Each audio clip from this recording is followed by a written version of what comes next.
Salut à tous. Alors, vidéo bonus comme promis, je suis toujours avec Gaspard. Cette fois-ci, on va vous raconter vraiment ce qui s'est passé pendant ce fameux Umbra Draconis Opus 3 qu'on a vécu tous les deux dans la même peau, mais avec 24 heures de manière parallèle, de décalage. Mais pour parler de ça, il nous faudrait à boire. C'est pas d'accord? Alors attends, je vais te montrer un truc. Mets ta main comme ça. Ouais. T'es prêt? Ouais. Et voilà. Ah ouais, quand même. C'est balèze. Bah, la tienne.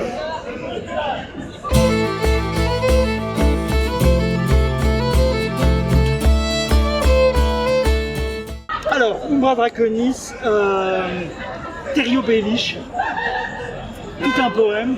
Oui, un nom connoté aussi. On avait deux objectifs principaux, tu te souviens? Ouais. Donc il fallait qu'on essaye de trouver des contacts et des gens influents qui pouvaient aider à créer notre nouvelle maison, puisque on rappelle que c'est les Baelish du tout début, donc on crée la maison Baelish. Le grand-père Baelish de la série. C'est ça, ou même Marière, enfin bref, un ancêtre, en tout cas le premier à être anobli, à avoir vraiment le nom. Voilà, on y a porté le nom de la... Donc il fallait trouver des soutiens, Ouais. et il fallait éviter qu'on découvre qu'on était responsable de la mort du père de Maxence. Ouais, donc le gars que tout le monde cherchait. Voilà, et donc on est responsable d'un méga meurtre hyper filou, avec des intermédiaires, des machins et des bazars, et il fallait juste qu'on se fasse pas capter. Alors comment ça s'est passé pour toi? Concernant les contacts, en fait, il faut savoir que dans ma partie donc, du samedi, Maxence était recherché par un groupe de nobles du Val qui voulaient mettre la main dessus. Et les personnages, on l'a appris par les orgas à la base, des nobles qui le cherchaient, avaient tous des raisons différentes. Ça allait de celui qui veut le tuer à celui qui pense qu'il y a moyen de se le mettre dans la poche. Seulement dans notre partie qui a été très gamiste, les joueurs de nobles se sont très vite mis ensemble, ce qui fait qu'en fait cet objectif, ça a un peu annihilé le spectre des possibilités. C'est-à-dire qu'ils voulaient tous le retrouver en cachant un petit peu chacun leurs ambitions secrètes. Ce qui fait que du coup, moi qui devais jouer sur l'ambivalence et les différents entre celui qui veut le tuer et celui qui veut le sauver, il n'y avait qu'un seul choix possible et ça ne s'est pas fait. Donc du coup, à ce niveau-là, j'ai eu un peu le bec dans l'eau. Moi j'ai eu exactement le même problème, c'est-à-dire que il y avait le fameux, comment il s'appelait d'ailleurs, Bellemort, Oui. donc, dont on était l'écuyer, machin, donc c'est le type qui était un peu notre contact privilégié au début, mais dont tous les deux on pense que c'est un débile, et qu'il faut trouver quelqu'un de plus influent. Oui. Sauf que moi, ce qui s'est passé, c'est quand je suis arrivé dans la pièce, ils étaient tous assis, tous les nobles, à une table, et la première fois que je suis rentré dans l'auberge, il a fait « Ah, voilà Baelish, c'est mon écuyer, je vous le présente, c'est mon homme, c'est mon gars le plus fidèle, etc. » Résultat, c'était grillé instant. Et en plus de ça, à chaque fois que j'ai essayé d'aller voir les autres en mode « Oui, mais vous savez, moi, Bellemort, bon... » En fait, à chaque fois qu'ils ont parlé, comme tu dis, de cette affaire Maxence et qu'il y a eu un peu d'avancée dans le scénario, ils étaient tous assis à la même table. Oui, tout à fait. Comme un seul homme. J'ai eu la même. Et donc, galère ultime, quoi. Là, justement, parce que tu parles de Bellemort, donc je rappelle que le Bellemort n'était pas joué par le même joueur, c'était toujours différent. Le mien est revenu vers moi en jouant sur ces liens qu'on avait eu par le passé. Et il m'avait demandé clairement si je pouvais le débarrasser de Maxence. Il l'a fait d'abord, et puis tous les nobles sont venus me voir pour me demander de retrouver Maxence. Et donc mon personnage leur a demandé mais c'est pour faire quoi? Ils ont tous répondu mais c'est pour le sauver. Mais il y avait Bellemort avec eux, donc du coup ça a induit un paradoxe parce que je voyais le mec qui voulait le tuer et les autres qui disaient il faut le sauver. Et du coup j'arrivais pas à prendre une décision, je savais pas sur quel pied danser parce que ça me semblait pas clair. Ça a joué contre moi. Après, j'aurais peut-être dû me décider plus vite, mais et pas clair. Après l'event, quand on en a parlé et qu'on s'est dit qu'on allait ensemble vous raconter ce qui s'était passé, le premier truc dont tu m'as parlé, c'est le délit de sale gueule. Tout à fait. Délit de sale nom. Oui, parce que déjà Baelish, on est censé être dans le passé, donc si vous avez vu la série Game of Thrones, si vous connaissez l'histoire, vous voyez un peu le personnage de Baelish. Et donc en fait nous, on est des ancêtres qui créons la maison. Voilà. Donc a priori, il n'y a aucune raison de penser qu'on n'est pas des gens bien. Timing. Oui. Sauf que les gens, ils ont aussi vu la série, et donc ils se disent Baelish, ça sent le pourri. Exactement. Il y a le positif et le négatif. Donc le positif de Umbra Draconis, c'est d'utiliser un univers très fouillé, très bien travaillé, très existant avant. En plus, ils ont pris la décision de faire ça 100 ans avant les événements de la série, et donc de la série de livres et de la série de HBO. Donc c'est très bien, c'est très riche, mais d'un autre côté, ils utilisaient déjà l'avion avant qui existait, c'est tout dans le livre, et là ils ont quand même pris la décision d'utiliser un livre d'un nom utilisé dans la série d'HBO. Donc effectivement, il y a plus de chances de peloter. Et en plus, ils choisissent d'utiliser ce nom en disant c'est l'origine. Oui. Et donc déjà il y a ce délit de sale gueule, de sale nom, mais en plus de ça, ils nous donnent un rôle de foireux. Exactement. Puisqu'on est responsable d'un meurtre, etc. Et donc en fait, ils auraient pu, je crois que là ils ont fait une erreur. Ils auraient pu nous donner un personnage qui soit moins filou dès le départ, moins ambigu. Ça aurait été plus facile pour nous. Parce qu'essayer de se faire, quand tout le monde pense qu'on est des pourris, leur prouver qu'on n'est pas des pourris alors qu'on est des pourris, c'est très difficile. Ça devient vraiment compliqué. Et j'en ai parlé avec Lorgan en plus, il y avait une tentation, et ils avaient déjà placé quelques noms illustres, plus liés au bouquin, qu'on a moins le temps d'exploiter dans la série de HBO. C'était une tentation, et c'était une chouette idée, mais effectivement il fallait l'assumer. Peut-être que nous, moi j'ai eu beaucoup d'a priori, personnellement je toi, j'ai eu beaucoup d'a priori à avoir un personnage qui portait ce nom-là. Tu le sens venir, quoi. Ou peut-être que justement on redoute trop les autres joueurs à cause de ça, je ne sais pas.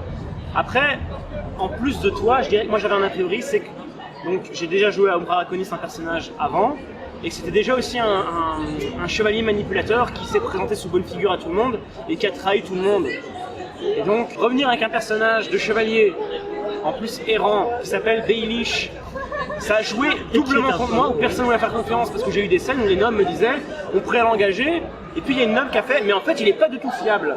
Alors qu'elle en sait rien. Il n'y a pas de raison en fait, c'est juste parce que en même temps dans l'univers de Game of Thrones, les chevaliers errants, donc les chevaliers qui n'ont pas de fief, comme nous on l'était, ils sont considérés comme pas très fiables. C'est une chose, mais je pense qu'il y avait un délit, comme tu dis, ça devient vraiment très très compliqué. Voir où est le délit de sale gueule. Mais du coup, c'est ça l'histoire.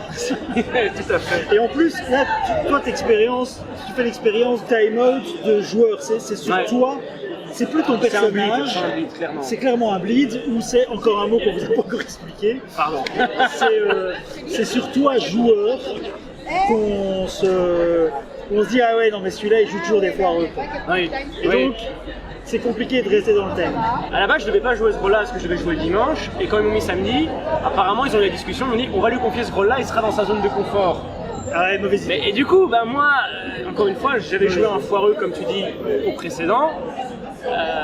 Je pense que ça partait d'un bon sentiment pour eux, ils se sont dit il sera pas dépaysé. Moi j'aime bien les expériences nouvelles, et du coup, honnêtement, franchement, quand j'ai vu le nom sortir, j'étais très content, mais en même temps, il y a eu tout l'a priori de ça va être peut-être un petit peu foireux. Alors, deuxième objectif, on est responsable d'un meurtre très important, d'un noble très important. Tout le monde sait que ce gars a été assassiné dans une forêt par un groupe de barbares. Oui. C'est un peu ça l'histoire. On a fait porter le chapeau. Ouais. On est responsable d'avoir fait porter le chapeau, d'avoir organisé tout le truc, et on ne doit pas se faire démasquer.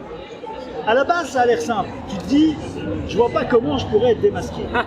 Sauf que les petits malins de leur gars, ils ont placé une histoire annexe. Donc les barbares qu'on a engagés pour faire le meurtre.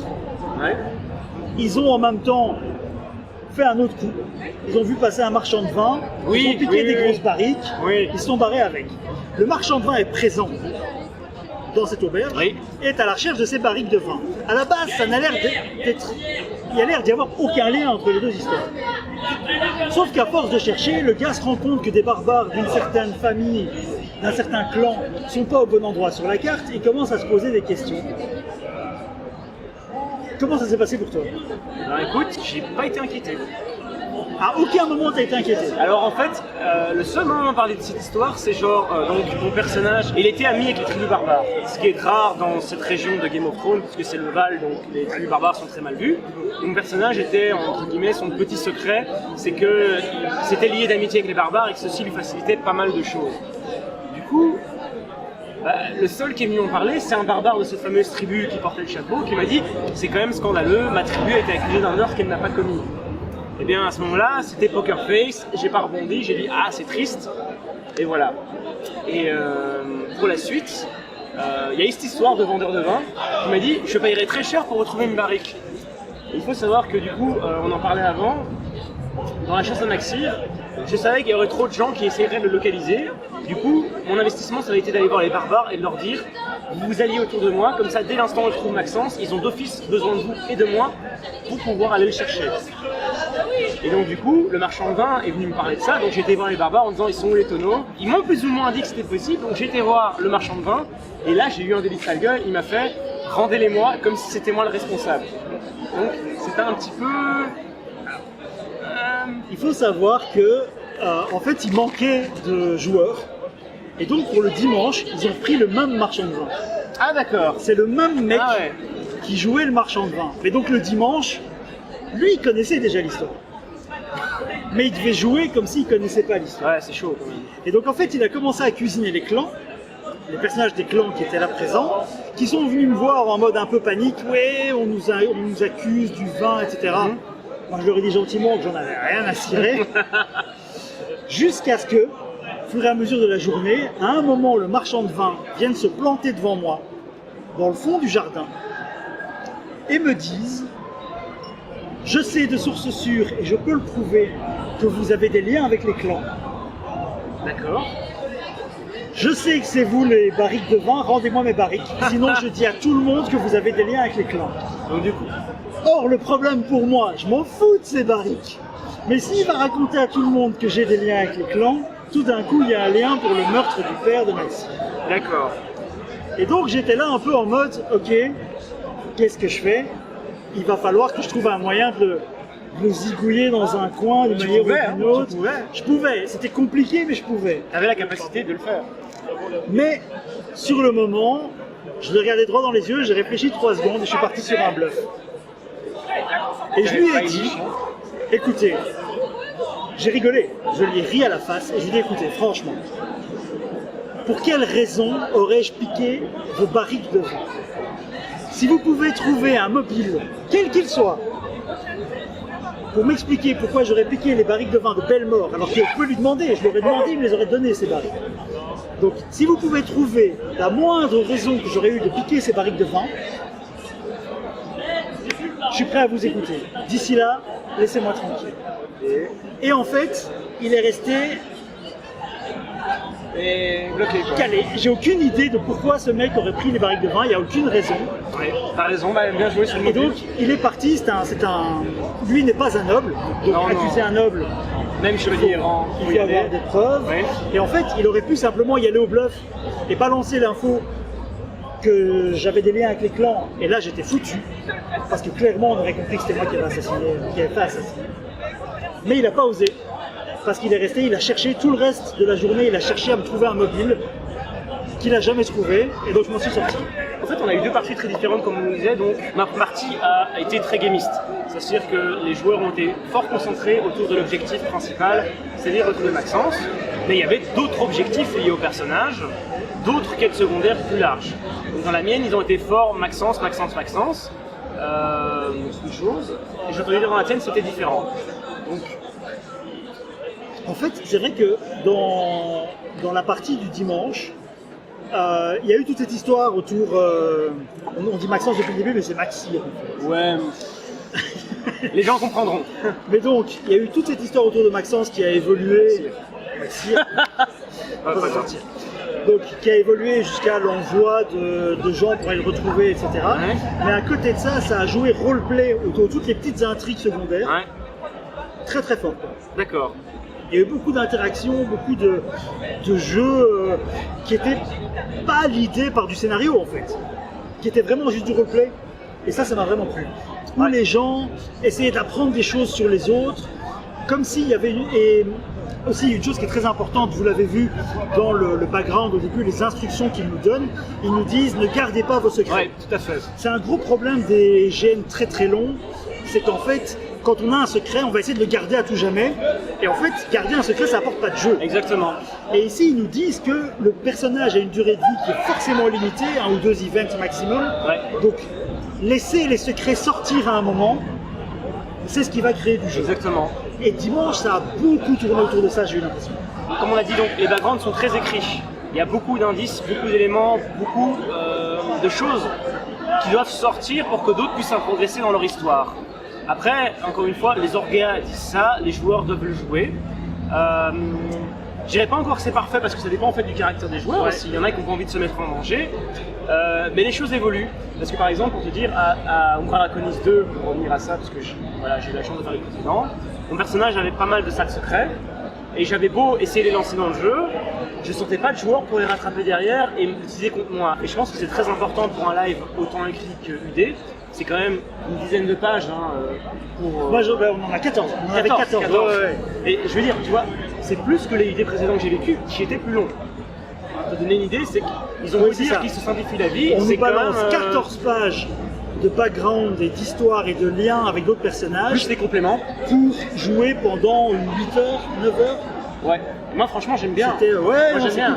C'est beaucoup de travail, c'est énormément de travail pour finalement un jeu assez court. Voilà. C'est là tout le. C'était un parti pris de leur part et c'est dingue parce qu'eux-mêmes avaient dit qu'à la base ils voulaient aller plus doucement cette année parce qu'ils font un par an, ou ils essayent un par an et que celui-là était censé être une formule light. C'est quand même comme 14 pages de background. Donc, Mais leur quand peur tu plus, vois quoi. leur tête à la fin de Oui, l'event, ils sont crevés. tu Oui. comprends qu'en fait ils ont dit on va faire light et puis en fait c'est des passionnés, ils aiment leur truc Ouais. et ils s'emballent quoi. Ouais. Eh ben écoute, J'avais encore une question pour toi. ah, Je sais que tu voulais conclure. t'avais toi une question pour moi Mais j'avais une question parce que ça c'est quelle a été la conclusion pour ton personnage? Je voulais comparer un peu la manière dont chacun d'entre nous a conclu son personnage. Alors, la conclusion pour Baelish le dimanche, c'est que je ne suis pas inquiété, C'est déjà bien. je suis passé entre les mailles du filet complètement. Par contre, j'ai complètement échoué à me trouver des appuis supplémentaires. Parce que les autres me regardent Ok. comme l'homme de Belmore, voilà. Donc je suis pas inquiété, mais je n'ai pas réussi à grimper. Ok. Et ben moi du coup, pour comparer, j'ai eu le même problème que toi. C'est-à-dire que comme je disais, le jeu c'est quelque part fermé pour moi dans les opportunités de travail. Pourtant j'ai fait du grind. J'ai montré que j'étais capable de me battre, que j'avais des capacités, que je pouvais faire appel aux barbares. Et ce qui s'est passé du coup, la trame globale, c'est la rébellion feu noir entre le dragon noir et le dragon rouge. Entre deux, un roi et un candidat autre. Voilà, exactement. Et du coup, ben, dans notre background, on avait un personnage, Manfred, qui était clairement un envoyé du renégat. Et du coup, ben, comme le jeu s'est fermé pour moi, ben, je me suis tourné vers ce personnage-là. Ce qui fait que mon Baelish à moi s'est rendu compte que le Val n'avait plus rien à lui offrir. Ce qui fait qu'au final, là, j'ai suivi Manfred vers le dragon noir. Bien joué. Alors que mon personnage, à la base, est proche d'un membre de la garde royale et donc du bon dragon. Ok. Donc, Intéressant. comme c'est la seule voie qui s'est ouverte à moi et que le joueur était très réceptif et qu'on a créé une chouette synergie, ben, je me suis dit ça peut être une chouette conclusion. Eh ben écoute, ça m'a fait bien plaisir de faire ça avec toi. Et pareillement. J'espère que ça vous a plu. N'hésitez pas à nous dire, voilà, ici c'est un truc un peu plus informel où on vous raconte un peu ce qui s'est passé pendant nos jeux. N'hésitez pas à laisser un commentaire si ça vous a plu, si ça vous a pas plu, qu'on sache un peu si on fait ça. Bah oui. Si vous voulez revoir Gaspard ou si vous en avez ras le bol, n'oubliez jamais de vous abonner si c'est pas encore fait, c'est scandaleux. Et surtout, parlez-en à vos amis. Ouais. A plus. Salut. Merci mec. Avec plaisir. Hein.